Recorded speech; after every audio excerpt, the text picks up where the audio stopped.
Hello दोस्तों, मैं Omkant Verma super maths hero में आप सभी का स्वागत करता हूं। और आज मेरी ये पहली वीडियो है। इसे पूरा देखना और बताना कि वीडियो कैसी लगी। अच्छी लगे तो सब्सक्राइब करना, शेयर करना और लाइक करना ना भूलें और कमेंट करें। देखिए, आज मैं आपको ट्रिपलेट्स पढ़ाऊंगा और ट्रिपलेट से बहुत ही महत्वपूर्ण क्वेश्चन बनते हैं। रेलवे, एनटीपीसी, अन्य दिल्ली पुलिस, कई परीक्षाओं में प्रश्न बनते हैं यहाँ से। परंतु ये महत्वपूर्ण ट्रिपलेट हैं, इनको हमें याद रखना है, इन्हीं से क्वेश्चन बनेंगे। और परंतु ये महत्वपूर्ण ट्रिपलेट्स हैं और भी कई महत्वपूर्ण ट्रिपलेट्स हैं जिन्हें मैंने लिखा नहीं, लेकिन जो महत्वपूर्ण वो मैंने लिख लिया है। तो देखिए, ये यूज कहाँ होंगी। यहाँ तुम्हें समकोण त्रिभुज दिखेगा, समकोण त्रिभुज यानी राइट एंगल ट्रायंगल यहाँ दिखेगा, वहां पर ये ट्रिपलेट सीरीज लगना तय है। पर समकोण त्रिभुज होता क्या है, जैसे मैंने एक त्रिभुज लिया, जिस त्रिभुज में एक कोण 90 डिग्री का हो वही समकोण त्रिभुज होता है। और यहाँ समकोण त्रिभुज दिखे, कहीं भी छिपा हुआ दिखे, वहां ट्रिपलेट लगना तय है, लगभग तय है। और ज़्यादा से ज़्यादा ट्रिपलेट ही लगती हैं। इसलिए मैं आपको इससे संबंधित प्रश्नों को बताऊंगा और आप ध्यान से देखें।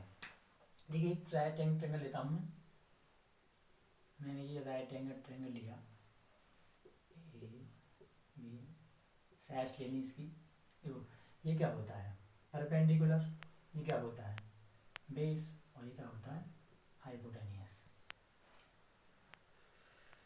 अगर मुझे ये साइड दे रखी है, अगर ये साइड निकालनी हो तो ये साइड निकालनी हो तो इसका फॉर्मूला होता है H square equal to perpendicular का स्क्वायर प्लस बेस का स्क्वायर, ये होता है। और समकोण त्रिभुज का जो क्षेत्रफल निकालना है तो उसका फॉर्मूला होता है ए इजिकल टू 1 में बेस इंटू परपेंडिकुलर। लेकिन ये ट्रिपलेट कैसे लेंगे, इसमें ये मैं आपको यूज करना सिखाऊंगा। और जल्दी से जल्दी क्वेश्चन सॉल्व करना है वो भी मैं आपको भी सिखाऊंगा। ये आपको ध्यान रखना है फॉर्मूला। देखो, अगर मुझे ये साइड दे रखी है 3 और ये साइड दे रखी 4, अगर मुझे ट्रिपलेट याद होगी तो मैं 3 4, तो ये कितनी साइड होगी 5। अब तुम ये कहोगे कि ये 5 क्यों होगी, ये भी 5 हो सकती है, ये भी 5 हो सकती है। लेकिन जो 90 डिग्री का यहाँ कोण बनता है उसके सामने वाली भुजा सबसे बड़ी होगी। ये चाहे ये होगी, ये भी हो सकती है, ये भी हो सकती है, लेकिन जो सबसे बड़ी भुजा होगी वो राइट एंगल के सामने वाली भुजा वो सबसे बड़ी होगी। और यहीं से ट्रिपलेट लगानी है हमें। जैसे अगर मैंने आपको एक क्वेश्चन दिया, जैसे किसी समकोण त्रिभुज की भुजाएं क्रमशः 20, 21, 29 सेंटीमीटर हैं, तो त्रिभुज का क्षेत्रफल क्या होगा।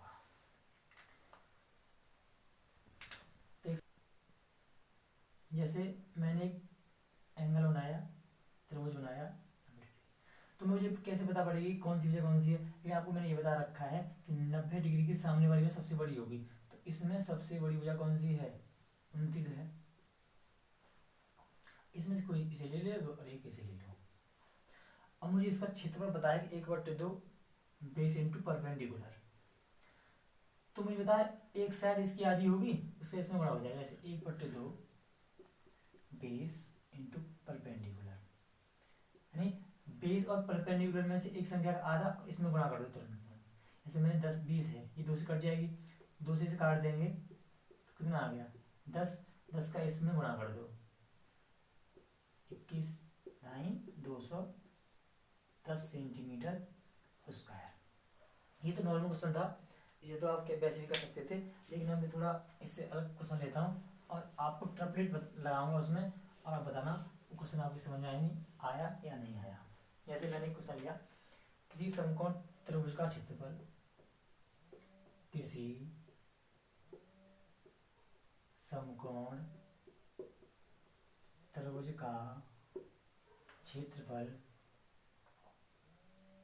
30 सेंटीमीटर स्क्वायर है तथा कर्ण की लंबाई 13 सेंटीमीटर है, तो सबसे छोटी भुजा क्या होगी। तो इसमें क्षेत्रफल पहले से दे रखा है, लेकिन हमें इतना बताया कि जो कर्ण है यानी जो हाइपोटेनियस है उसकी लंबाई 13 सेंटीमीटर है। तो बस कुछ नहीं है, आप राइट हैंड ट्रायंगल बनाओगे। आपको पता है कि जो हाइपोटेनियस दे रखी 13 सेंटीमीटर, तो आपको तुरंत याद आना चाहिए कि ट्रिपलेट्स में कोई ऐसी सीरीज है जिसमें 13 आता है, तो आप देखोगे 5 12 13, हाँ मिल गया। 5 ये और 12 ये और 13 ये तो साइड्स मुझे मिल गई, लेकिन लेकिन लेकिन अगर इन साइड का अगर मैं एरिया निकालूं, ऐसे इसका आधा कर दूंगा 6 और 6 कैसे गुणा करूंगा, तो 30 सेंटीमीटर स्क्वायर हो गया, हो गया। और मेरा एरिया भी, ये त्रिभुज समकोण त्रिभुज क्या कर रहा है, उसका क्षेत्रफल कितना है 30 सेंटीमीटर स्क्वायर है, और इसका भी क्षेत्रफल 30 सेंटीमीटर स्क्वायर है। तो मुझे पता पड़ गई कि ट्रिपलेट इसमें मिल गई है, ये करेक्ट ट्रिपलेट है, करेक्ट भुजा मिल गई इसकी मुझे, जिससे कि मुझे इसका भी क्षेत्रफल 30 आ रहा है और इनका भी निकाल रहा हूँ, इनका भी क्षेत्रफल 30 आ रहा है। तो मुझे पता पड़ गई क्या भुजा है वो, तो सबसे छोटी भुजा क्या होगी, तो सबसे छोटी भुजा कौन सी है, 5 है, यही इसका आंसर है। और एक और क्वेश्चन देखते हैं। देखिए मैं पहली बार वीडियो बना रहा हूँ और थोड़ा जल्दी ये तो बोल रहा हूँ, तो इसे ये ना समझें, और कुछ वीडियो में कुछ गलती हो तो उसे माफ़ कर देना। अगर अच्छी लगे तो सब्सक्राइब शेयर और कमेंट करना। अब देखिए, किसी समकोण त्रिभुज का परिमाप, किसी समकोण त्रिभुज का परिमाप 60 सेंटीमीटर है तथा विकर्ण 26 सेंटीमीटर है, तो त्रिभुज का क्षेत्रफल क्या होगा।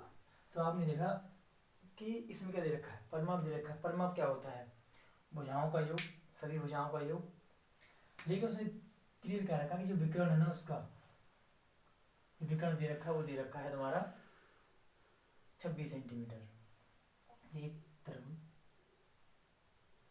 ठीक है। नंबर कितना दे रखा है, 26 दे रखा है, 26 सेंटीमीटर, लेकिन परिमाप कितना दे रखा है 60 सेंटीमीटर। क्या दे रखा है, जो परिमाप है वो 60 सेंटीमीटर दे रखा है। तो पहले मैं देखूंगा इसमें कौन सी सीरीज लग रही है।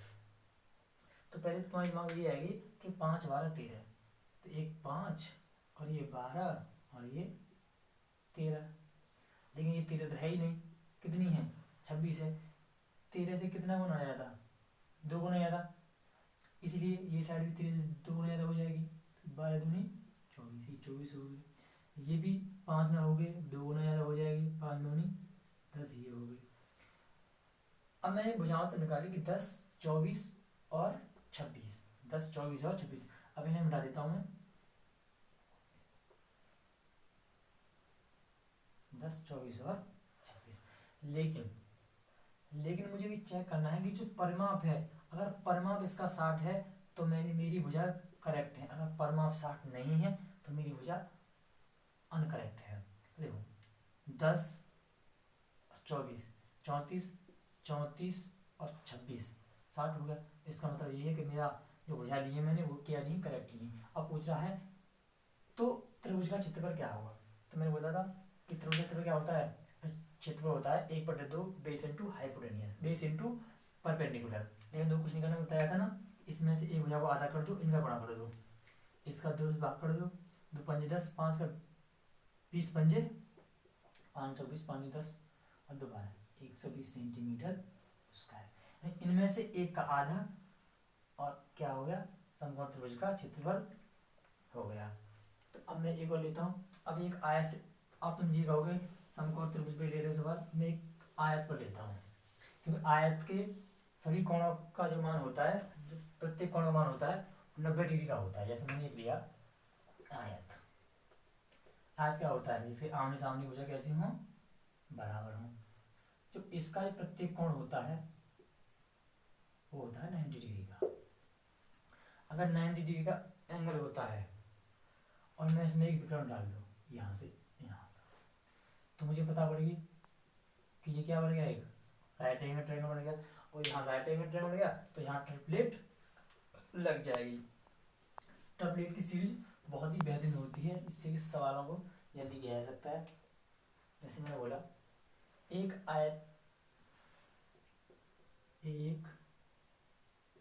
आयताकार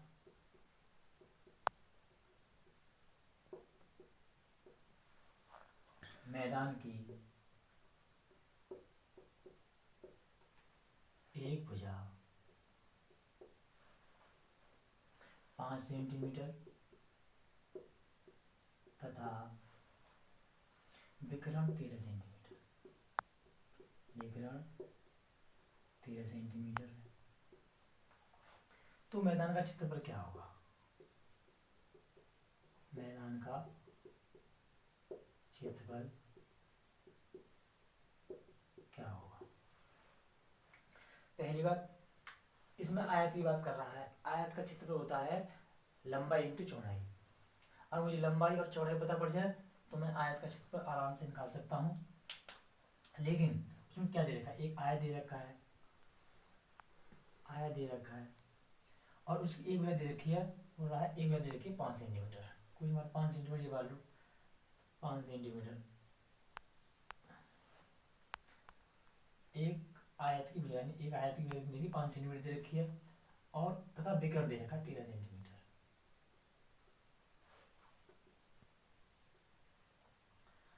तो अगर मुझे आयत का क्षेत्रफल चाहिए यानी एरिया चाहिए तो मुझे क्या होना चाहिए, लंबाई इंटू चौड़ाई, लेंथ इंटू ब्रेथ।